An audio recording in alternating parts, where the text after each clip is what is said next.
নমস্কার বন্ধুরা, আপনারা দেখছেন স্টার নিউজ। 1989 সালে মুক্তি পেয়েছিল मैंने प्यार किया ছবিটি। সালমান খান এবং ভাগ্যশ্রী অভিনীত এই ছবিটি বক্স অফিসে সব রেকর্ড ভেঙে দেয়। তবে জানলে অবাক হবেন, সালমান খানের নয়, এই ছবিতে অভিনয় করার কথা ছিল টলিউড সুপারস্টার প্রসেনজিৎ চ্যাটার্জি। টলিউডের প্রথম সারির অভিনেতা তিনি।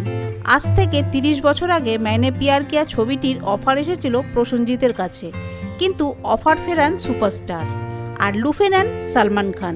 কেন এত বড় সুযোগ হাতছাড়া করলেন বুম্বাদা? সেই অফার লুফে নিয়ে আজ বলিউডের ভাইজান সালমান খান।